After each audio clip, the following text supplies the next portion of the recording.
Je suis heureux d'être là. Bonjour mes frères et sœurs. Je suis très heureux d'être là. Je suis à fond ce matin.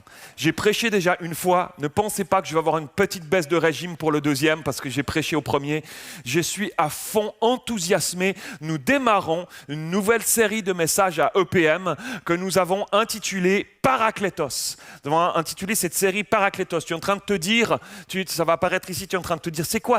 J'ai jamais entendu ce mot en français. Ça n'est pas un mot français. On va découvrir ensemble ce matin, mais on va découvrir ensemble à travers toute cette série de messages aussi qu'on va prêcher à plusieurs pasteurs ici à EPM, ce que veut dire ce mot Parakletos. Parakletos, on est dans une continuité, on est dans la suite, on a traversé ensemble la série Tetelestai avant l'été. Quels sont ceux qui ont suivi, qui ont entendu les prédications de la série Tetelestai? 3 personnes? Ah non, ça va. Ok, sinon tout est sur YouTube. On a répertorié tous les messages de la série Tetelestai. On a un groupe comme ça, clac, tu peux cliquer dessus, puis tu as tous les messages de la série.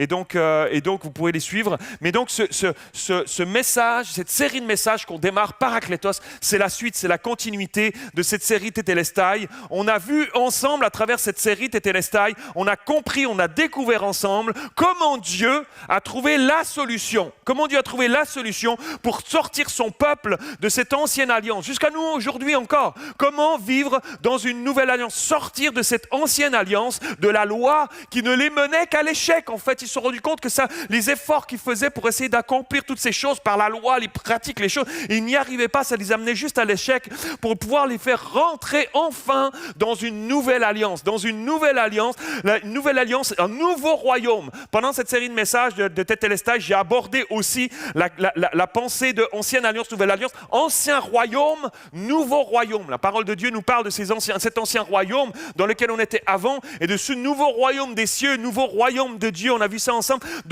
ce nouveau royaume dans lequel nous sommes invités à entrer, et il est ouvert, ce nouveau royaume, il est ouvert à tous. Il est ouvert à chacun, chacune qui désire y rentrer, et le chemin pour y accéder, c'est un chemin étroit, nous dit la Bible. C'est pas le chemin large. Le chemin large, il mène à la perdition, nous dit la parole de Dieu. C'est un chemin étroit. Et ce chemin étroit, pour y accéder, il mène à la vie. Ce chemin étroit, il mène à la vie. Et la porte pour y rentrer dans ce royaume, c'est Jésus lui-même, c'est Jésus-Christ, cette porte-là. C'est notre Sauveur, Seigneur Jésus. Quelqu'un dit Amen. Alléluia. J'ai entendu un clap. Alors nous avons un principe ici, nous avons une règle, nous ne sommes pas sur une ancienne alliance, nous avons une loi ici quand même à respecter ici à EPM. Quelqu'un clappe dans ses mains, tout le monde clappe dans ses mains. Parce que sinon, le pauvre, il est tout seul comme ça, il se prend un vent, il se prend un râteau, ping, comme ça, il a tapé 3 fois dans ses mains, il dit personne ne me suit. Tout le monde suit, on est en famille, on est dans l'unité, quelqu'un clappe, tout le monde clappe. Amen.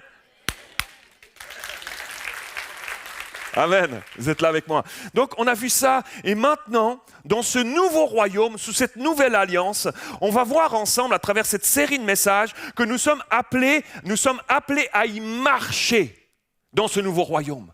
On n'est pas juste appelé à « j'ai ouvert une porte, ça y est, je suis là, oh, c'est joli, c'est sympa ». Nous sommes appelés à y marcher. Il y a des choses dans lesquelles nous sommes appelés à marcher dans ce nouveau royaume. Il y a des choses à saisir, il y a des choses à nous approprier, il y a des choses qui sont là à notre disposition, mais que nous sommes appelés à nous les approprier. Nous sommes appelés à nous en approcher et nous sommes appelés à nous en approprier. Nous sommes appelés, si je fais juste les regarder de loin et qu'ils sont là, puis je fais juste les décrire, je ne me les suis pas appropriés. Il y a des choses qui nous ont été acquises à la croix dont je ne m'approprie pas parce que je fais juste les regarder, les commenter. J'ai ouvert la porte du salut, je suis dans ce nouveau royaume et je fais juste commenter. Nous sommes appelés à y marcher et à nous approprier des choses que Jésus nous a acquises à la croix. C'est pas un cordon et puis un petit boîtier, on est d'accord? C'est des choses bien plus intéressantes que ça que nous a acquises à la croix. Mais nous sommes appelés à y marcher, à jouir de tout ce que Jésus nous a acquis par son sacrifice à la croix, mes amis. Alors, comment est-ce qu'on y marche dans ce nouveau royaume? Comment on y marche? Comment ça se passe? On y marche par la foi et on y marche par le Saint-Esprit dans ce nouveau royaume. L'Esprit de Dieu. Et on va découvrir cette marche à travers cette nouvelle série de messages Parakletos. Quelqu'un dit Amen? On va découvrir cela. Il y a aujourd'hui 3 semaines exactement que ma maman s'en est allée auprès du Seigneur. On était en Suisse et il y a 3 semaines comme aujourd'hui, à 21h50, dimanche il y a 3 semaines, elle s'en allait auprès du Seigneur. Et bien sûr, elle me manque.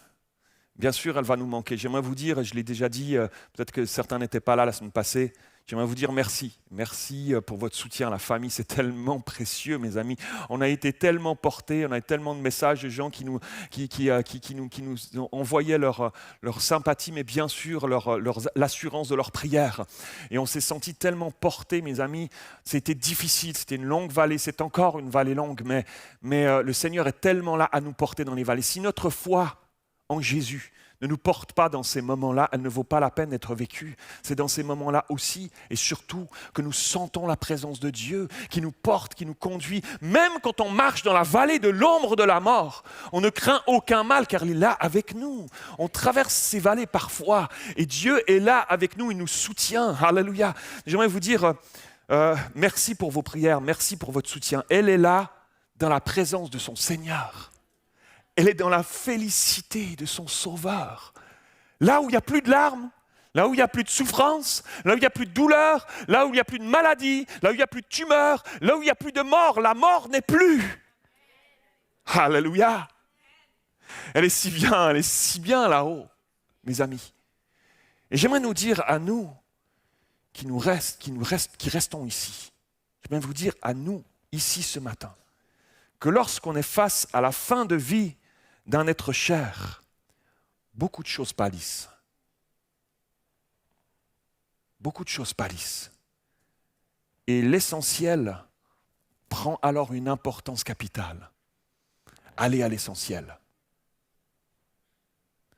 On a juste envie de se dire des choses qui comptent. Juste envie de se dire des choses qui comptent. On n'a pas envie de se dire des futilités. On n'a pas envie de dire des choses on n'a pas envie de faire des choses. On n'a pas envie de se comporter.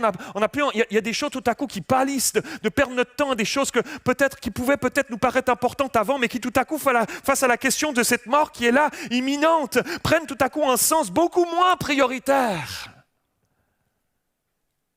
Mes amis, j'aimerais vous dire, il n'y a plus de temps à perdre. Si tu as accepté Jésus dans ta vie, à partir du moment où on a accepté Jésus dans notre vie, mes amis, il n'y a plus de temps à perdre. Les temps sont courts, mes amis. Le souffle de vie qui nous a été donné, il s'en va si facile, c'est si fragile. Il s'en va si rapidement, il peut s'en aller si facilement, ce souffle de vie. Je l'ai vu donner son dernier souffle. Ça s'en va si facilement, mes amis. Les temps sont courts, le temps passe si vite, mes amis. Nous n'avons pas de temps à perdre. Nous avons donné notre vie à Jésus. Nous avons une mission ici-bas. Tu as une mission ici-bas. Nous avons une mission que Dieu nous a donnée ici-bas. Chacun d'entre nous, si tu as donné ta vie à Jésus, nous avons une mission ici-bas. Tu ne peux pas dire, ben non, pas moi, c'est juste toi, pasteur. Tu es pasteur, toi, c'est normal, tu as une mission. On a tous une mission. Tu as accepté Jésus dans ta vie. Tu as une mission à accomplir ici-bas. Tant que tu es ici-bas, et j'aimerais te dire, les temps sont courts. Et il n'y a pas de temps à perdre, il n'y a plus de temps à perdre, à tourner en rond dans les trucs de l'ancienne alliance, dans les choses de notre ancienne vie, dans les choses de la vieille nature. Mes amis, il n'y a pas de temps à perdre à vaquer aux futilités de ce monde. Il n'y a pas de temps à perdre. Nous sommes des enfants de Dieu et nous avons cette mission. Mes amis, les temps sont courts. Qu'est-ce qu'on va faire de ce temps qui nous est imparti encore ici-bas? Que vas-tu en faire pour le temps qui nous reste ici-bas encore? Qu'est-ce qu'on va faire? Comment est-ce qu'on va l'investir? Comment allons-nous marcher? Comment vas-tu marcher? Comment vas-tu marcher? Septembre 2024, octobre, novembre, décembre 2024. Comment vas-tu marcher? Nous avons une mission. Dieu t'a confié quelque chose. Dès le moment où tu as accepté Jésus dans ta vie, il t'a confié quelque chose. Nous avons un trésor dans nos vies. Nous avons un trésor entre nos mains, mes amis. Nous avons quelque chose à accomplir pour briller de Jésus. Et c'est l'apôtre Jean qui, dans son évangile en particulier, va utiliser à plusieurs reprises ce terme paraklétos. Il va utiliser ce terme paraklétos pour définir comment le Saint-Esprit œuvre auprès de nous sous cette nouvelle alliance, dans ce nouveau royaume. Comment est-ce que le Saint-Esprit œuvre à travers nous? Alors on va regarder quelques versets ensemble. Jean chapitre 14, verset 16. Jésus dira « Et moi je prierai le Père. Et il vous donnera un autre consolateur, paraklétos, littéralement. Un autre paraklétos, afin qu'il demeure éternellement avec vous. » Alléluia. Jean chapitre 14, verset 26. Mais le consolateur, c'est toujours Jésus qui parle, le Paraclétos, l'Esprit Saint que le Père enverra en mon nom, vous enseignera toutes choses. Quelqu'un dit avec moi toutes choses. Vous enseignera toutes choses et vous rappellera tout ce que je vous ai dit. Waouh! Waouh! Le Paraclétos, il nous rappelle, est là pour nous rappeler tout ce que Jésus a dit. Waouh! Jean chapitre 15, verset 26. Quand sera venu le consolateur, le Paraclétos, quand sera venu le Paraclétos que je vous enverrai, dira Jésus, de la part du Père, l'Esprit de vérité qui vient du Père, il rendra témoignage de moi. Alléluia. Jean chapitre 16, verset 7. Cependant, dira Jésus, je vous dis la vérité. Il vous est avantageux que je m'en aille, car si je ne m'en vais pas, le consolateur, le Paraclétos ne viendra pas vers vous. Mais si je m'en vais, je vous l'enverrai. Alléluia. Alors que ce soit dans l'hébreu ou dans le grec, les textes originaux de la parole de Dieu, il est parfois difficile pour les traducteurs de traduire en un seul mot français un mot grec ou un mot hébreu. Parfois, c'est tellement riche qu'un mot hébreu peut vouloir dire tout un concept en français, plusieurs mots, plusieurs choses en même temps. Le grec aussi, souvent, et c'est compliqué parfois pour les traducteurs de réussir à choisir un mot parce qu'ils sont là, puis dans le grec ou dans l'hébreu, tel mot, parakletos, parce que ça veut dire ça.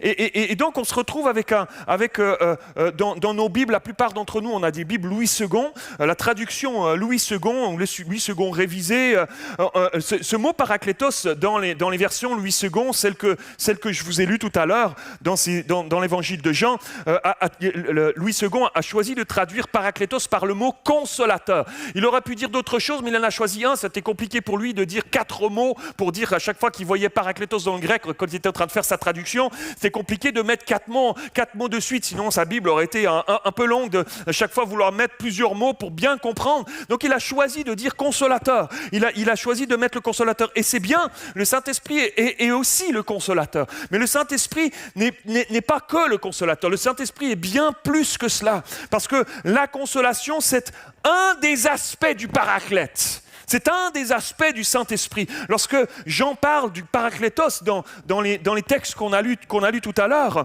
c'est le mot klétos, littéralement dans le grec, qui signifie appeler, et le mot para, qui veut dire auprès d'eux. Donc ça veut dire, littéralement, il est appelé à nos côtés. Il est appelé auprès de nous. Alléluia! Mais c'est extraordinaire, la parole de Dieu je suis enthousiasmé, mais je suis à fond.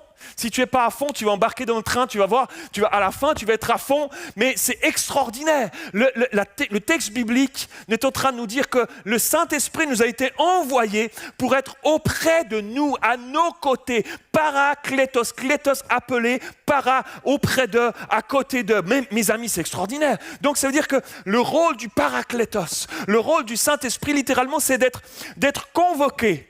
C'est d'être appelé. Il a été convoqué, il a été appelé aux côtés, à nos côtés, appelé pour être là à notre aide, au plus près de nous. Alléluia. Paraklétos, au plus près de nous. Alors, bien sûr, il y a la notion d'avocat.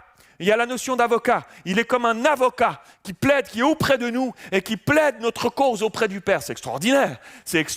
Quels sont ceux qui sont reconnaissants d'avoir un avocat auprès du Père? Alléluia. Qui plaide notre cause, parce qu'on est des pécheurs, mes amis, qui plaide notre cause. Il est notre avocat, mais il est aussi notre intercesseur. Il est celui qui intercède pour nous. Il est à nos côtés et il est celui qui intercède pour nous. Quels sont ceux qui sont reconnaissants d'avoir un intercesseur? Le Saint-Esprit qui intercède pour nous. La Bible nous dit même jusqu'à avoir des soupirs, par des soupirs inexprimables. Il intercède pour nous. Mais il est aussi, bien sûr, comme dans la traduction Louis II, il est aussi notre consolateur. Alléluia. Dans toutes nos tristesses, dans toutes nos vallées qu'on traverse, dans tous nos moments de détresse, il est notre consolateur, bien sûr, mais il est notre conseiller. Il est aussi notre enseignant. Il est là, il vous enseignera toutes choses. Il est aussi notre enseignant. Alléluia. Il est notre aide. Il est notre secours. Il est celui qui nous rappelle ce que Jésus a dit. On l'a lu tout à l'heure. Il nous rappelle ce que Jésus a dit. C'est pas extraordinaire, ça? ça. Jésus a dit tellement de choses et il a dit des merveilles. Il a dit des merveilles. Il nous rappelle ce que Jésus a dit dans les circonstances dans lesquelles on traverse. Parfois, quand tout à coup, on traverse une difficulté, une épreuve, quelque chose, tout à coup, il nous rappelle un verset, il nous rappelle quelque chose. Le Saint-Esprit est là pour nous encourager et nous rappeler ce que Jésus a dit et il nous révèle le Père.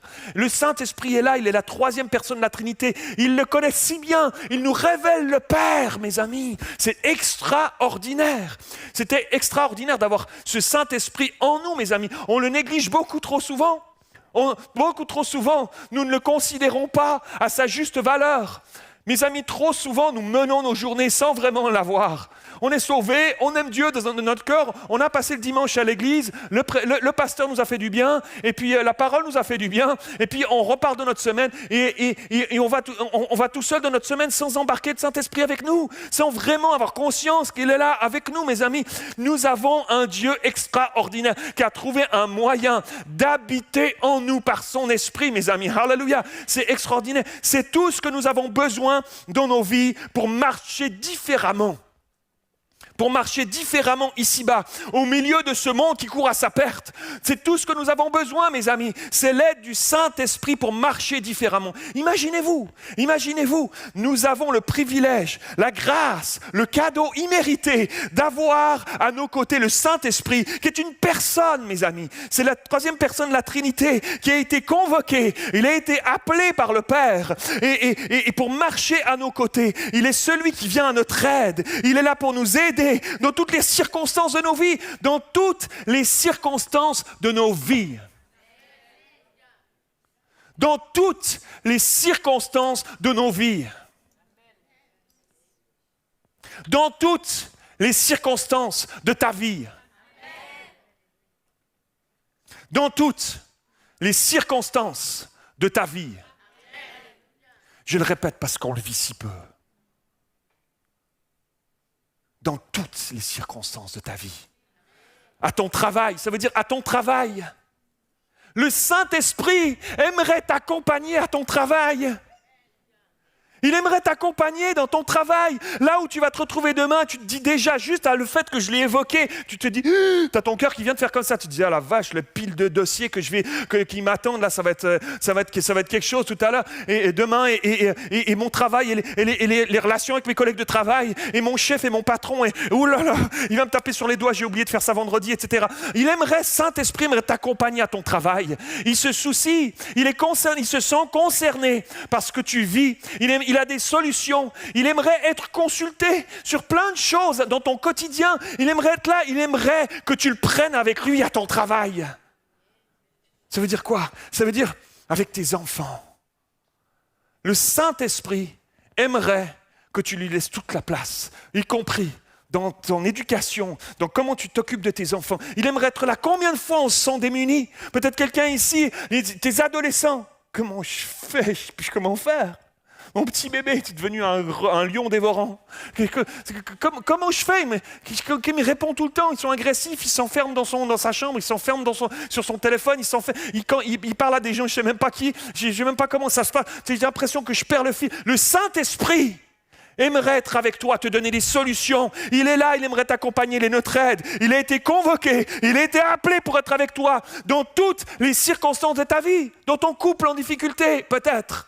Dans tes situations, peut-être dans tes combats intérieurs face au péché, la tentation qui est là, qui revient. Combien de fois je suis tombé? Combien de fois je me suis fait avoir? Combien de fois je me suis vautré de nouveau? Combien de fois j'ai lutté? Combien de fois j'ai essayé? Le Saint-Esprit aimerait être avec toi dans ces moments-là. Crie à lui, il a des solutions. Crie à lui, il a des solutions. Il a été convoqué, il a été appelé pour être à tes côtés, alléluia, dans toutes les circonstances de ta vie, mes amis. Lorsque tu as des angoisses, qui montent, qui bouffées d'angoisse qui sont là. Déjà tes parents, déjà ta mère étaient comme ça. Et t'as évolué, t'as grandi dans un milieu anxiogène dans ta vie. Et puis tout à coup, il y a des circonstances qui arrivent le soir, la nuit. T'as des bouffées d'angoisse, c'est pas contrôlable, tu sais pas. Le Saint-Esprit aimerait être avec toi dans ces moments-là. Le Saint-Esprit aimerait venir t'aider, te soutenir. Il a été convoqué, il a été appelé pour venir te secourir dans ces moments-là aussi, dans toutes les circonstances de nos vies. Alléluia! Oh, alléluia, Seigneur! Lorsque tu as une décision à prendre, je pourrais faire ça longtemps. Lorsque tu as une décision à prendre, tu es dans un carrefour de vie, je fais quoi? J'ai ça. C'est clair. Laquelle je prends comme décision? Comment je fais, Seigneur? Le Saint-Esprit aimerait que tu l'embarques. Le Saint-Esprit a un avis. Le Saint-Esprit a une direction à te donner. Embarque-le avec toi. Il aimerait être avec nous dans toutes les circonstances de nos vies. Il a été convoqué, il a été appelé. Ça n'est pas pour rien. Trop souvent, nous le négligeons. On ne le consulte même pas. On y va avec nos propres idées, nos propres expériences, nos propres pensées. On y va avec nos propres décisions, notre propre volonté. On va explorer tout ça à travers cette série de messages Paraclétos. Ça va être extraordinaire, mes amis. Dieu va nous emmener plus loin.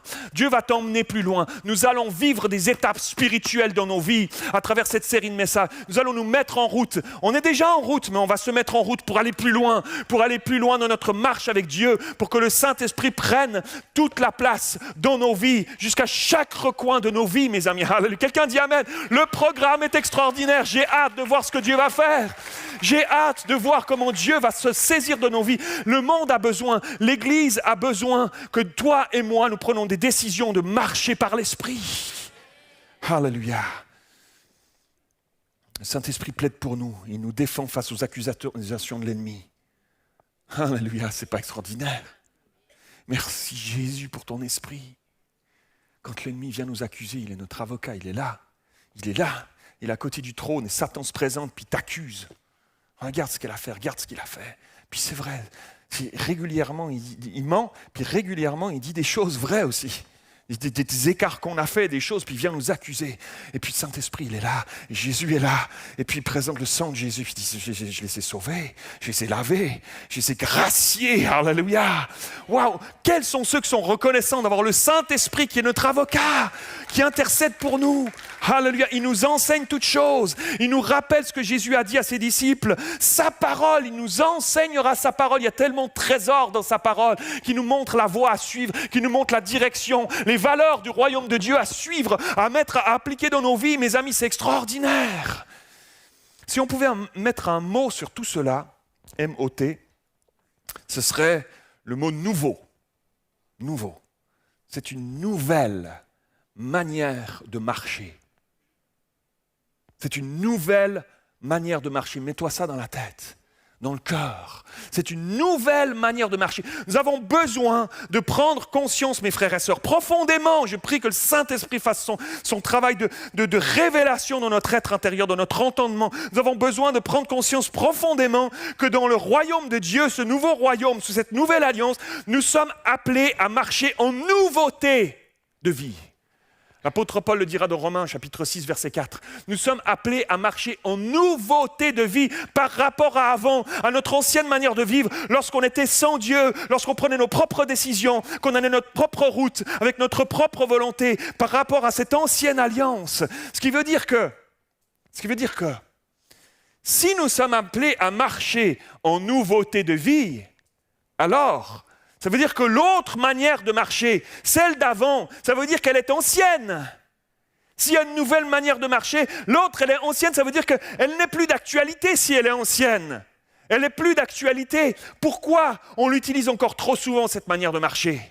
Pourquoi, alors qu'elle est ancienne, on marche encore trop souvent sur ce chemin-là? Pourquoi, mes amis? Elle est ancienne, elle n'est plus d'actualité, ce qui implique un changement de vie.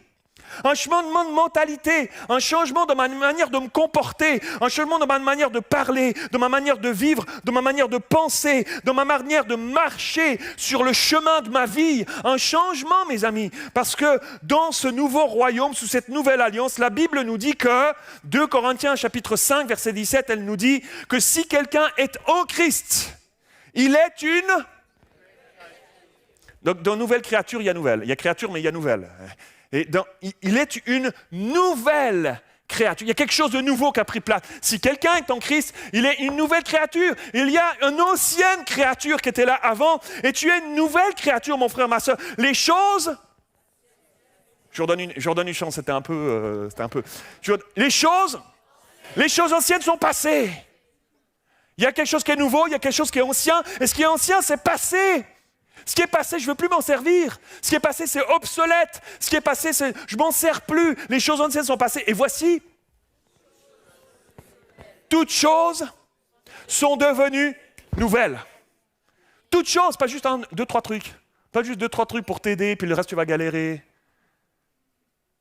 Toute chose. Toute chose. Ça veut dire que toute ma vie, dans tous les domaines de ma vie, il est possible de vivre quelque chose de nouveau. Il est possible de vivre en nouveauté de vie. Oui, mais pasteur Mathieu, comment je fais? Comment je fais, pasteur Mathieu? Comment ça se passe? Comment est-ce que j'arrive à faire table rase de mon passé? Comment est-ce que j'arrive à faire ça de mes vieilles habitudes qui me collent à la peau? Comment j'arrive à faire... Depuis que j'ai donné ma vie à Jésus, je pensais que tout irait bien. Je pensais que tout irait mieux. Et passer le temps de la joie de ma conversion, passer le temps un peu de l'euphorie de ma conversion, on dirait que y a rien qu'à changer par rapport à avant. On dirait que je me bats encore avec les mêmes trucs. Pourtant, je vais à l'église tant que je peux. Je lis ma Bible tant que je peux. Je fais ce que je peux, mais on dirait que je me bats encore avec les mêmes tentations. On dirait que je me bats encore avec les mêmes péchés qu'avant. Et pourtant, j'aimerais bien vivre cette nouvelle vie-là. J'aimerais bien vivre ce changement intérieur. Comment je fais avec ça, pasteur Mathieu? Comment je fais avec ça? La parole de Dieu est extraordinaire. On trouve tout dans la parole de Dieu. Toutes les réponses sont là. Le Saint-Esprit nous la révèle, mes amis. L'Épître aux Galates, chapitre 5, verset 16, nous dira ceci. Voici donc ce que je dis, c'est l'apôtre Paul qui enseigne, voici donc ce que je dis. Marchez par l'Esprit et vous n'accomplirez pas le vieux truc d'avant, la vieille manière de fonctionner, l'ancienne alliance, l'ancien royaume. Vous n'accomplirez pas les désirs de la chair. Voilà, marchez par l'Esprit. En effet, la nature humaine a des désirs contraires à ceux de l'Esprit. Et l'Esprit a des désirs contraires à ceux de la nature humaine. Ils sont opposés entre eux, de sorte que vous ne pouvez pas faire ce que vous voudriez. C'est vrai ou pas vrai? Je voudrais bien, mais j'y arrive pas. J'ai tenté tant de fois, Ça, c'est la mentalité de l'ancienne alliance. On n'arrive pas à faire ce qu'on voudrait. Cependant, si vous êtes conduit par l'Esprit, vous n'êtes pas sous la loi. Vous n'êtes plus dans le vieux truc d'avant. Vous n'êtes plus dans l'ancienne alliance. Vous n'êtes plus sous cette loi-là. Si vous marchez, si vous êtes conduit par l'Esprit, mais c'est extraordinaire. La parole de Dieu est extraordinaire. Quelqu'un dit Amen. Quelqu'un applaudit le Seigneur. La parole de Dieu est extraordinaire. Jésus nous a ouvert une nouvelle possibilité de marcher. Une façon de marcher nouvelle, mes amis. Loin de notre ancienne vie, loin de la galère de ma vieille nature, de ma chair qui me menait par le bout du nez, là où je ne voulais pas, qui me faisait tourner en rond dans les mêmes péchés. Marcher par l'Esprit, mes amis. Marcher par l'Esprit. L'apôtre Paul va nous expliquer si simplement, mais si clairement. Alléluia. Comment? Il va dire qu'il y a deux manières de marcher. Si simple. Il y a 2 manières de marcher ici-bas pour chacune d'entre nous. Chacun d'entre nous. On a juste 2 manières de marcher. 1 par la chair, 2 par l'esprit. Tu marches ou par l'un ou par l'autre. Ou tu marches par la chair, ou tu marches par l'esprit. C'est aussi simple que ça. Mais mes amis, c'est si simple. Mais en même temps, c'est une question primordiale, mes amis. Une question capitale pour chacune d'entre nous. Pour ta vie aujourd'hui, pour ta marche demain, pour le chemin sur lequel Dieu t'appelle encore à marcher dans la mission qu'il t'a donnée jusqu'à ce qu'il reprenne ton dernier souffle. C'est capital, mes amis, de savoir par quelle marche tu vas choisir de marcher. De quelle manière tu vas choisir de marcher, mes amis? C'est une question capitale parce que beaucoup trop de chrétiens marchent encore par la chair dans trop de domaines de leur vie. Tu ne peux plus te permettre ça. Nous voulons marcher par l'esprit, mes amis. Ça ne veut pas dire qu'on n'a pas droit à l'erreur, hein, comprenez-moi bien. On va se prendre les pieds dans le tapis encore quelquefois. On se relève, on marche avec ce désir de marcher. Seigneur, marche en nouveauté de vie. Marche en nouveauté de vie avec toi par l'esprit, mes amis. Il y a trop de chrétiens qui marchent encore par la chair dans trop de domaines de leur vie. Et la seule manière de marcher en nouveauté de vie dans ce nouveau royaume, dans le royaume de Dieu, c'est de marcher par l'esprit. Parce que si tu marches par la chair, tu retournes dans les principes de l'ancien royaume. Tu reviens dans ta vieille nature. Tu reviens sous la loi. Je fais les choses par mes propres efforts. J'essaye, je tente par moi-même, je décide moi-même, etc. Et ça ne marche pas. L'histoire d'Israël au désert jusqu'à la venue de Jésus sur terre est là pour nous le démontrer. Ça ne marche pas, mes amis. Si tu veux être un véritable citoyen du royaume de Dieu, sous cette nouvelle alliance qui jouit pleinement de tout ce que Jésus nous a acquis à la croix, qui jouit, qui s'empare, qui se saisit pleinement de tout ce que Jésus nous a acquis à la croix, qui marche aux nouveautés de vie, nous sommes appelés à le faire. Et la seule manière que nous avons pour le faire, c'est la marche par l'Esprit.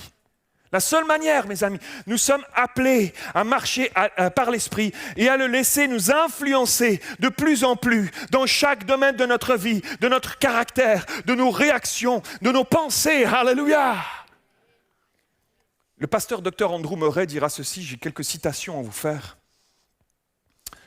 Il dira ceci dans son livre « La bénédiction de la Pentecôte dans sa plénitude ». Il y a deux manières de comprendre la vie chrétienne.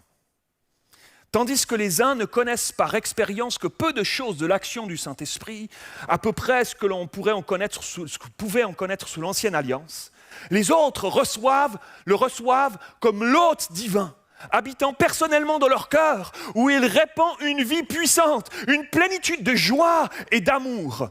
L'Église ne retrouvera pas sa puissance primitive d'expansion tant qu'elle n'aura pas saisi l'importance de cette différence et qu'elle n'aura pas compris que chaque croyant, ça c'est toi et moi, chaque croyant doit, c'est la volonté de Dieu, posséder cette vie débordante. Alléluia. Oh, magnifique citation, quel homme de Dieu extraordinaire. J'aimerais vous dire, mes amis, est-ce que ma vie est débordante de Jésus par le Saint-Esprit? Est-ce que ta vie déborde de Jésus par le Saint-Esprit? Ne réponds pas, réponds dans ton fort intérieur, tu n'es pas obligé. Mais est-ce que ta vie déborde de Jésus par le Saint-Esprit? Mes amis, est-ce que je déborde? Est-ce que je déborde? Est-ce qu'il y a quelque chose de ma vie qui déborde? Est-ce que je déborde? Je déborde de quoi? Je déborde de quoi? Je déborde d'amertume, je déborde de fatigue, je déborde de critique, je déborde de râlage. Je déborde de me plaindre, je déborde de moquerie, je déborde de quoi? Je déborde de jalousie, ou est-ce que je déborde du Saint-Esprit? De quoi veux-tu déborder, mon frère, ma sœur? Nous ne sommes plus appelés à marcher comme avant. Si tu débordes encore de ces vieux trucs, c'est que tu as encore ta vieille nature que tu laisses prendre encore trop de place dans ta vie et tu marches encore sous l'ancienne alliance, tu marches encore par la chair. Nous ne sommes plus appelés à marcher comme ça. Nous sommes appelés à renoncer à ces choses-là et à marcher en nouveauté de vie. Mon frère, ma sœur, c'est capital cette question-là. C'est capital cette question-là, mes amis. Vraiment. On a besoin de déborder de Jésus, mes amis. Que Jésus déborde à travers nous, qui déborde autour de nous. Est-ce qu'il y a des chrétiens, des frères et sœurs qui disent « Amen, pasteur, je vais déborder ». Je vais déborder de Jésus autour de moi. Le monde alentour a besoin que nous débordions de Jésus, mes amis. Le monde alentour a besoin de voir l'Église, de regarder ta vie, de regarder nous, de regarder nos vies et de voir Jésus déborder, mes amis. Ton couple a besoin que tu débordes de Jésus. Tes enfants ont besoin que tu débordes de Jésus. Il en va de leur avenir. Plus que du job et de la bonne école dans laquelle ils iront. Ils ont besoin que tu débordes de Jésus, mes amis. Ta famille a besoin que tu débordes de Jésus, du Saint-Esprit. Tes collègues de travail ont besoin que tu débordes de Jésus. Si Dieu t'a placé là, c'est pour que tu brilles de Jésus par le Saint-Esprit en toi. Alors arrête de critiquer comme eux, arrête de tenir sur le banc des moqueurs comme eux pour être accepté dans la société, de la bonne société. Tiens-toi pour Jésus, tiens-toi dans les valeurs du royaume de Dieu, mon frère, ma sœur, alléluia. Et tu vas te mettre à briller. Tes collègues de travail ont besoin que tu brilles du Saint-Esprit. Cette ville de Paris a besoin que nous débordions du Saint-Esprit, mes frères et sœurs, alléluia. Alléluia. Et c'est pour cela que nous allons aborder à travers cette question primordiale de la marche par l'Esprit à travers cette série Parakletos, alléluia. En continuité de celle du Tetelestai, mes amis. Nous allons voir, nous allons explorer à travers la parole de Dieu dans les semaines qui viennent, avec toute l'équipe pastorale. Pasteur Samy, il est là sur son banc, il trépigne, il est là, Pasteur Mathieu, moi aussi je vais prêcher là. Extraordinaire. C'est lui d'ailleurs qui a eu l'idée du Parakletos. On était en train de réfléchir, j'ai dit bon les frères, en staff, je étais là et tout le monde était là. J'ai dit bon, je vais faire une série de messages sur la marche par l'Esprit. Samy il dit moi, pasteur. Parakletos, j'ai dit oh super, Parakletos, on va se mettre à prêcher Parakletos. Alors la prochaine fois qu'il va prêcher, Pasteur Samy, il aura le feu du Parakletos là, quand il va prêcher, alléluia. Donc on va voir à travers cette série de messages comment marcher par l'Esprit. On va voir comment nous sommes tous appelés à marcher par l'Esprit. Quelles sont les choses que Jésus nous a acquises à la croix. Cette vie débordante, ces promesses, ces dons spirituels, les fruits de l'Esprit, qu'on puisse marcher réellement en nouveauté de vie dans ce nouveau royaume. Comment ça se passe? Qu'est-ce que ça comprend? Qu'on puisse ensemble avancer dans la plénitude de Dieu que Jésus nous a acquise à la croix, pour qu'on puisse marcher de plus en plus dans la victoire. Toi et moi, dans les semaines et les mois qui viennent, au nom de Jésus, nous allons progresser et nous allons marcher par l'Esprit et nous allons vivre des victoires, mes amis, des victoires dans des domaines de nos vies. Si tu veux marcher sur ce chemin, prépare-toi. Si tu veux marcher sur ce chemin, je te proclame d'avance que tu vas vivre des victoires dans des domaines dans lesquels tu tournais en rond. Les choses anciennes seront passées. Tu vas vivre dans des domaines de ta vie dans lesquels tu n'arrivais pas. Tu as essayé plein de choses. Tu vas vivre des victoires dans des domaines de ta vie.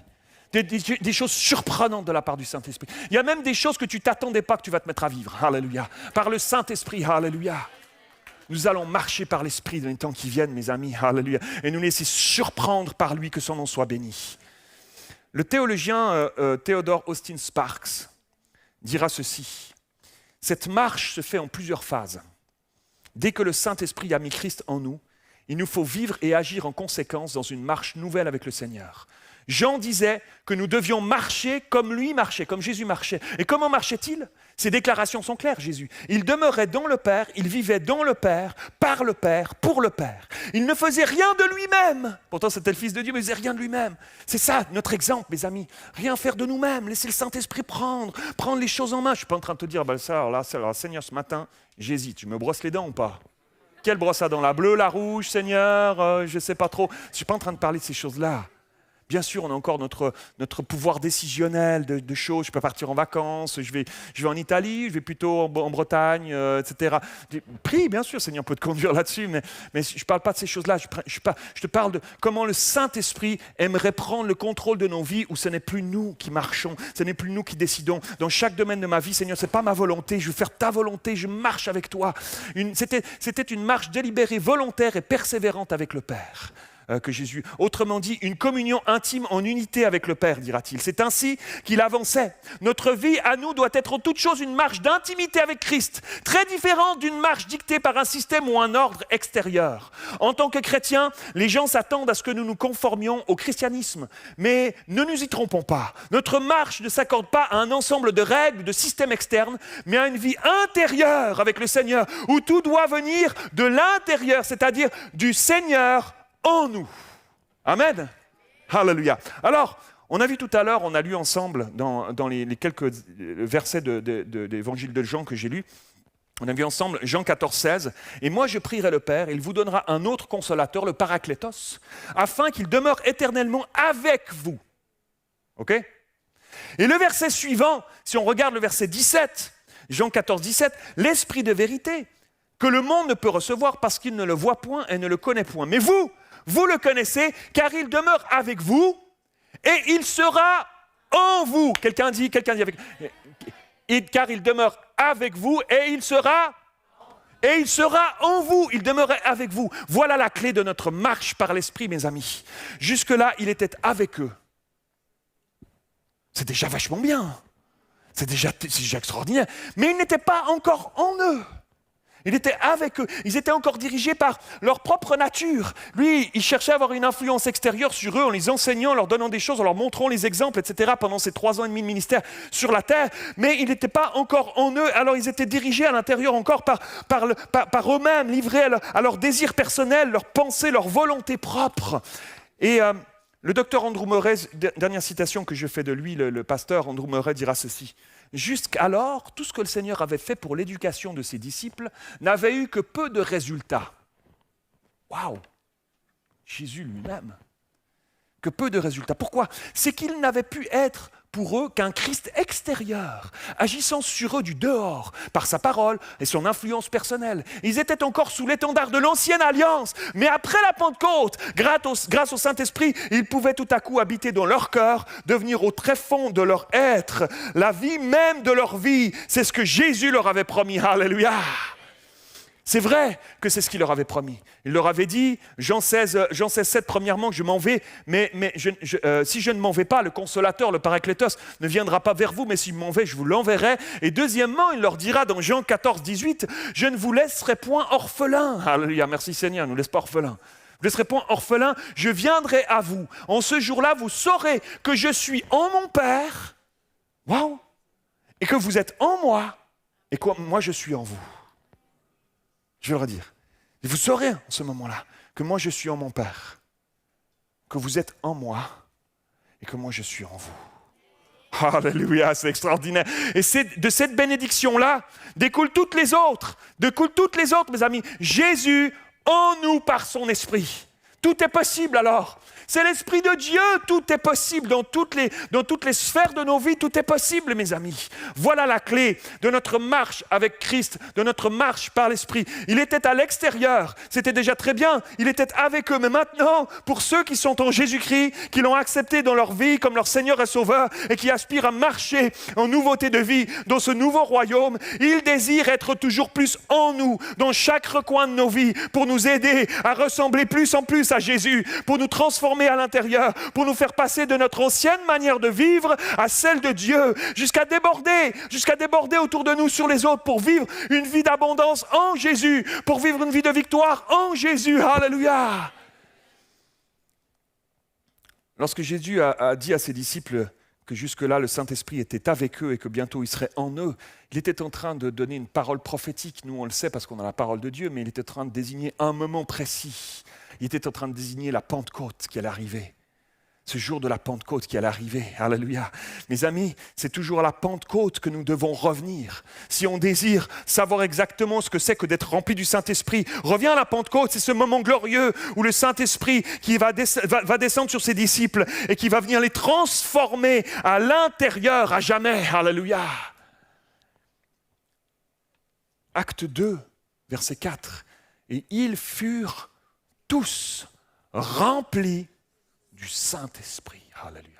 On ne peut pas s'imaginer, il y a des moments charnières dans l'histoire de l'Église, il y a des moments charnières dans l'histoire de l'humanité. Et évidemment, le moment charnière, c'est la mort de Jésus à la croix, sa résurrection. Mais il y a ce moment aussi charnière qui est un moment si important où le Saint-Esprit est descendu à la Pentecôte. Il était jusque-là, on ne peut même pas s'imaginer le chamboulement que ça a dû être. Jusque-là, il était à l'extérieur, il les influençait de l'extérieur et eux-mêmes étaient encore dans la mentalité de l'ancienne alliance à essayer de faire les choses par eux-mêmes à l'intérieur d'eux, prendre leurs propres décisions. Et là, tout à coup, ils furent tous remplis du Saint-Esprit. Tout à coup, bam, ils rentrent en eux. Ils sont remplis du Saint-Esprit. Alors, on n'a pas le temps de rentrer dans les détails. C'est qu'un message d'introduction ce matin, et on le fera dans les semaines qui viennent. Mais il y a eu un avant et il y a eu un après le jour de la Pentecôte. Définitivement, il y a eu un avant et un après dans la vie des disciples. Ils ont été transformés dans leur être intérieur, mes amis. Ce qu'ils n'avaient jamais réussi à atteindre par eux-mêmes avant ça, sous cette ancienne alliance. Leur vie intérieure n'y arrivait pas. Ils n'y arrivaient pas par leur propre force. Tout à coup, ils ont pu se mettre à gagner cela par le Saint-Esprit tout à coup. À partir de ce moment-là, ils ont pu gagner ce qu'ils n'avaient jamais réussi à gagner avant par leurs propres efforts. Mais imaginez-vous le changement radical dans leur vie, mes amis.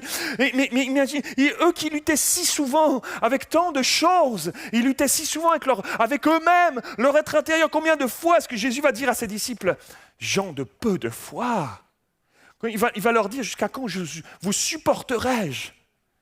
Jusqu'à quand je vais vous supporter? Je vous explique des trucs, vous captez rien. Alors Jésus, il ne s'en portait pas pour rien. Hein. Il n'était pas désespéré. Il savait où il s'en allait, mais quelle leçon, mes amis. Il leur a dit, génération incrédule. Il va dire ça à ses disciples. Vous ne croyez pas, vous ne comprenez pas. Vous n'arrivez pas à comprendre, mes amis. Et toutes ces fois où les disciples tentent de comprendre par eux-mêmes, mais qu'ils ne comprennent pas. Cette fois où Jésus leur dit, méfiez-vous du levain des pharisiens. Méfiez-vous de levain des pharisiens. Hein. Puis ils sont là, ils parlent entre eux, puis ils disent, la vache, c'est parce qu'on a oublié de m'acheter du pain qui nous dit ça, il est fâché. Il est fâché le Seigneur, on a oublié d'acheter du pain, il n'est pas content, quoi. Vous avez compris, je vous dis, méfiez-vous du levain des pharisiens. Faites attention à ce qui sème dans votre vie, que ça va pousser, le levain, ça pousse, etc. Faites attention, ça n'a rien à voir avec du pain. Ils sont complètement à côté, mes amis. Combien de fois, lorsque Pierre va reprendre Jésus, alors que Jésus est en train de leur expliquer qu'il va devoir souffrir, qu'il va devoir mourir, puis Jésus qui vient vers lui dit, bon, arrête ça. Calme un peu, là, tu t'exagères, tu vas un petit peu loin, là, quand même. Jésus lui dit, regarde-moi Satan, c'est là que je m'en vais, c'est l'accomplissement de la nouvelle alliance qui est en jeu, là. Tu n'as rien compris, tu vas pas pouvoir recevoir le Saint-Esprit que je vais t'envoyer après si tu t'opposes à moi, là. Mais non, mais il était complètement à côté de la plaque. Waouh! Thomas, on pourrait raconter, on pourrait passer l'après-midi à raconter. Thomas, qui n'a pas vu Jésus ressusciter avec les disciples la première fois qu'il va leur apparaître. Puis là, les disciples lui racontent, puis il dit, oh les copains, ouais. moi je vais croire quand je vais voir. Hein. Là, vous me racontez des trucs, vous êtes un peu dans un espèce de délire, là, les gars. T'es sûr que tu as vu les choses, que tu racontes, etc. Et puis Jésus apparaît. C'est version Mathieu Blairy, on s'entend, hein, vous êtes d'accord. Hein. Mais Jésus apparaît, puis touche Thomas. Puis là, Thomas, ok, il touche. Puis là Jésus lui dit, toi, tu as vu et tu as cru. Heureux ceux qui n'ont pas vu et qui ont cru. Alléluia. C'est toi et moi, ça. C'est toi et moi, ça. Heureux ceux qui n'ont pas vu et qui ont cru. Alléluia. Mais ils étaient à côté de la plaque, les amis, tant de fois où ils tentaient tant bien que mal de satisfaire à cette nouvelle vie que Jésus leur annonçait, que Jésus leur enseignait. Mais ils avaient besoin de l'aide du Paraclétos, en fait. Ils avaient besoin de l'aide du Saint-Esprit à l'intérieur d'eux, pas juste avec eux à l'extérieur, mais maintenant ils en avaient besoin à l'intérieur d'eux pour que ce changement puisse prendre place dans leur vie, pour que quelque chose de nouveau puisse prendre place dans leur vie, pour les aider, pour les guider, pour les transformer à l'intérieur, pour qu'ils puissent enfin, et non plus avec leur propre force, mais avec l'aide du Saint-Esprit, marcher en nouveauté de vie et se mettre à pratiquer ce qu'ils n'arrivaient pas à pratiquer par leur propre force avant, à faire échec au péché, à respirer l'amour pour son prochain, à pleurer avec ceux qui pleurent. Tant de choses que le Saint-Esprit aimerait nous donner. Alléluia. Jésus les avait avertis. J'ai encore, Jean 16, 12. J'ai encore beaucoup de choses à vous dire, mais elles sont encore au-dessus de votre portée. Vous ne pouvez pas les... J'ai tout fait pour vous expliquer les choses de l'extérieur. Vous ne captez pas. Si je vous explique encore d'autres choses, ça ne servira pas à grand-chose. C'est au-dessus de votre portée. Vous ne comprendrez pas. Mais quand l'Esprit de vérité sera venu, il vous conduira dans toute la vérité, car il ne parlera point de lui-même, mais il dira tout ce qu'il aura entendu, et il vous annoncera les choses à venir. C'est lui qui me glorifiera, parce qu'il prendra de ce qui est à moi, et il vous l'annoncera. Alléluia. Quelqu'un dit amen à ça. Il prendra ce qui est à lui. Comme on a tout pleinement en lui, on a tout pleinement en lui. Alors il est en train de nous dire, il prendra ce qui est à moi, et il vous l'annoncera, et il vous le donnera. Tout ce que le Père a est à moi. C'est pourquoi j'ai dit qu'il prendra ce qui est à moi et il vous l'annoncera. Gloire à Dieu, mes amis. On passe si souvent à côté de cela, mes amis. On a un trésor à notre portée qu'on n'utilise pas. Alléluia, Seigneur. Change nos vies. Je prie pour une faim, une soif dans nos vies. Alléluia, comme jamais. Et là, tout à coup, la Pentecôte arrive. Boum, le Saint-Esprit en eux. Et ils furent tous remplis du Saint-Esprit. Boum! Ils sont baptisés du Saint-Esprit. Et ils se mettent à parler en d'autres langues. Et il y en a qui sont là depuis, qui sont venus, c'était la fête de la Pâque, et la fête de la Pentecôte et tout ça. Ils sont réunis à Jérusalem. Et puis, ils sont venus de très loin. Puis il y a des gens qui parlent un dialecte. Puis là, ils entendent parler en langue. Ils se disent, lui, il ne vient pas de chez moi. Je connais tout le monde dans mon quartier. Je connais tout le monde. Lui, il est en train de parler le dialecte de mon village. Wow! Ils se mettent à parler en langue, sont baptisés du Saint-Esprit. Et Pierre se lève. Et il se met à parler à la foule. Alléluia. Il se met à parler tellement clairement. Il se met à parler tellement d'une manière tellement limpide. Il a une diction extraordinaire. Pas juste la diction de je parle bien avec des bonnes paroles, mais juste il se met à parler clairement. Ce qu'il dit, c'est tellement évident. On dirait que tout à coup, les pièces du puzzle se sont toutes mises en place dans la tête de l'apôtre Pierre. Le Saint-Esprit l'a conduit dans toute la vérité parce qu'il est là maintenant en lui. Et il lui atteste en lui, le Saint-Esprit, tout ce que Jésus a dit, tout ce qu'il avait promis. Il atteste maintenant en lui. Les pièces du puzzle sont là, elles sont en place. Et il a cette capacité nouvelle maintenant de comprendre pleinement la parole de Dieu, ce que Jésus lui avait dit, les Écritures. Waouh! On parle souvent du miracle, la multiplication des personnes qui se sont converties ce jour-là. Des milliers de personnes, on parle souvent de ce miracle. Mais il y a un miracle, puis c'est extraordinaire ce miracle, mais il y a un miracle avant le miracle. C'est le miracle de l'apôtre Pierre qui tout à coup a tout compris, qui lui tout à coup a une nouvelle façon de voir. Il se lève et tout à coup son discours, c'est tellement limpide, c'est tellement clair. Lui qui se trompait si souvent avant, qui disait des trucs que Jésus enseignait, puis Jésus disait non, pas ça Pierre, non, pas comme ça. Et puis et tout à coup c'est tellement clair, c'est tellement limpide. Il explique, il a compris. compris les choses du royaume de Dieu. Les pièces se sont imbriquées. Et ce qu'il n'arrivait pas à comprendre avant, maintenant, c'est clair, c'est tellement clair qu'il arrive même à le prêcher comme ça. C'est l'œuvre du Saint-Esprit en lui, mes amis. C'est l'œuvre du Paraclétos en lui. Cette œuvre qui va l'éclairer, qui va l'enseigner, comme Jésus l'avait promis, à ses côtés, avec lui, pour le transformer à l'intérieur. Maintenant, c'est extraordinaire. C'est extraordinaire. Quelqu'un dit Amen. Alléluia. Quelque chose s'est enclenché. Alors, ça ne s'est pas fait forcément uniquement comme ça. Il y a un processus qui prend place. C'est le processus de la sanctification. J'ai dit ça au premier message. J'ai dit peut-être la prochaine série de messages qu'on fera après Paraclétos. Sanctification. Comment on grandit, on l'appellera peut-être sanctificatos ou quelque chose comme ça. C'est pas comment on dit en grec, sanctification. Mais la sanctification, tout n'a pas été comme ça. Il y a eu quelque chose qui s'est passé, mais Pierre était appelé à alimenter. Pierre était appelé à chercher, à avoir faim et soif de grandir là-dedans, de ne pas laisser sa vieille nature reprendre le dessus. On peut avoir donné notre vie à Jésus, puis reprendre à un moment donné, même après des années, notre vieille vie comme avant. On vient toujours à l'église et puis on pratique encore des rituels religieux, mais on reprend la vie d'avant. Non, Pierre avait ce désir de grandir, puis il se trompait encore. La fois où il se retrouve avec Paul, et puis ils sont à Antioche, et puis il y a des chrétiens qui sont devenus chrétiens, mais qui étaient pas juifs avant, des païens, des chrétiens d'origine païenne, qui sont là, et puis ils s'assiedent avec eux, ils mangent avec eux, tout ça. Puis quand tout à coup il y a des chrétiens des nouveaux chrétiens, mais judaïsants, qui étaient des juifs d'avant, qui pratiquaient encore des vieux trucs religieux du judaïsme, qui viennent à Antioche, ils montent là, puis Pierre il dit, oh la vache, ils sont là, hop, je me tiens plus avec eux. Et puis là, Paul il leur prend, il dit, qu'est-ce que tu fais? C'est double duplicité là, qu'est-ce que tu fais là? On n'est pas des hypocrites là, non. Notre évangile, on sait que Jésus est venu chercher tout le monde, les païens aussi. Donc tu n'as pas honte de t'asseoir avec eux, même s'il y en a qui diront du mal de toi, c'est pas grave quoi. Et donc Pierre s'est repenti, et puis voilà, l'apôtre Paul lui-même a eu besoin sur le chemin, alors qu'il s'était converti, et puis qu'il a vécu le chemin de Damas, qu'il a vécu des trucs incroyables. Pourtant, à la fin de son premier voyage missionnaire, alors que Marc les a un petit peu abandonnés pendant le premier voyage missionnaire, quand ils doivent repartir pour le deuxième, il dit non, Marc, il nous a laissé tomber dans le premier, là, le deuxième, il ne vient pas, hein, le gaillard, ça va pas ou quoi? Il ne vient pas, il nous a lâché comme des vieilles chaussettes, là, le premier voyage, il ne vient pas, moi je prends Silas, je pars avec Silas. Il s'est pris la tête avec comment il s'appelle Barnabas. Il s'est pris la tête avec Barnabas, qui lui était l'homme conciliant, l'homme de paix, puis il voulait reprendre, il redonner une chance à Marc, et puis Paul il dit jamais de la vie, là, il dit reviens pas, moi je pars avec Silas. Il est parti avec Silas, et Barnabas a pris Marc avec lui, ils sont partis à Chypre ensemble, et puis finalement à la fin de sa vie, l'apôtre Paul il va dire amenez-moi Marc, il m'est utile pour le ministère. Dieu l'a transformé, il avait besoin de transformation, on aura besoin de transformation, on est sur un chemin mes amis, mais il y a quelque chose qui s'est enclenché, il y a quelque chose qui a pris place mes amis, tout était différent à partir de la Pentecôte, alors que les musiciens s'approchent, tout avait changé maintenant, avec le Saint-Esprit à l'intérieur d'eux mes amis, la Bible nous dit que... On ne regarde pas à ces choses, mais je vais vous le dire quand même. On ne regarde pas à ces choses, aux miracles, aux prodiges, à ces choses-là, etc. On regarde à Jésus avant tout. Il y a une tendance parfois à regarder plus les miracles, à rechercher plus les miracles que la personne de Jésus. On est en amour avec les miracles, on est en admiration devant les miracles, et on n'est pas du tout autant en amour avec Jésus que ça. Et il faut inverser la tendance, mes amis. Nous sommes en amour avec Jésus, et voici les signes qui après accompagneront.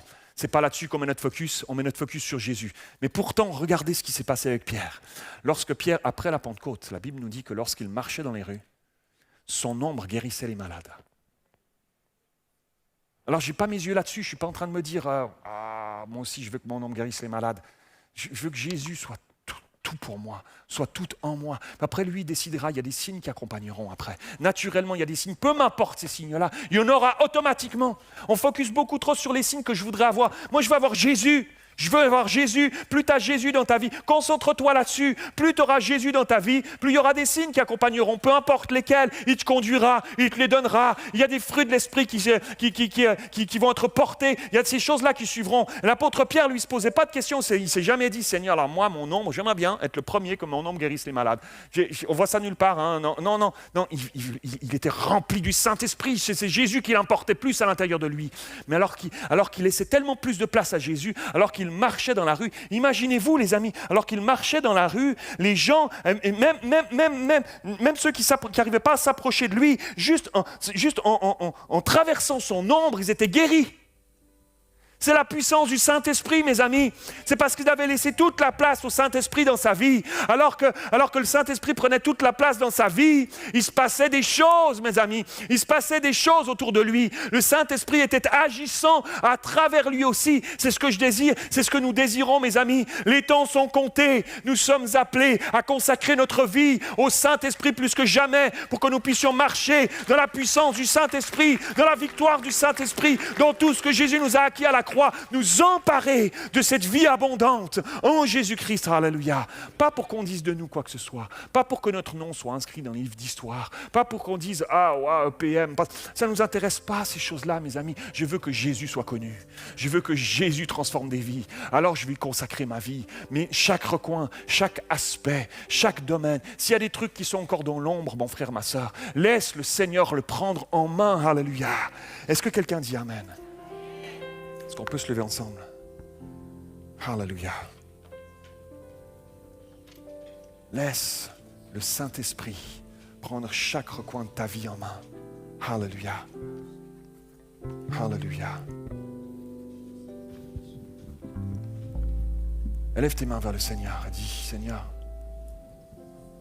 je le sais qu'il y a un domaine. Je le sais qu'il y a là où je lutte encore. Je sais qu'il y a là encore je suis sous l'ancienne alliance. Je sais qu'il y a là encore où j'ai trop de crainte, ces angoisses qui sont là, cette colère qui est là. Ça, c'est des trucs de l'ancienne alliance, Seigneur. Je veux croire qu'il y a une nouvelle vie possible, Seigneur, libre de ces choses, à briller de toi, même si je traverse une vallée, même si je traverse une tempête, en paix en toi et que le monde voit que tu habites chaque recoin de mon être et que je sois un témoin vivant. Que ce soit à travers ma bouche, que ce soit à travers mes actions, que ce soit à travers une guérison, que ce soit à travers un signe, un prodige. Seigneur, peu m'importe, Seigneur. Je veux juste te refléter, Seigneur. Viens prendre chaque recoin de ma vie. Confie-lui ta vie tout à nouveau. On va chanter ce chant en terminant. Christ est ma seule fondation. Seigneur, c'est toi. C'est toi ma seule fondation. J'en veux pas d'autre. Je veux que tu sois là dans chaque recoin de ma vie. Je te la redonne tout à nouveau, Seigneur. Seigneur, emmène-moi plus loin à travers cette parole aujourd'hui. Je veux progresser, Seigneur. Je veux être transformé encore, Seigneur Jésus. À travers cette série de messages, Seigneur, apprends-nous à marcher par l'Esprit, à nous saisir, Seigneur Jésus, de cette vie abondante que tu nous as acquise à la croix, Seigneur. Et arrêter de la négliger et à marcher dans la puissance de ton Esprit, Seigneur, dans les mois qui viennent, au nom de Jésus.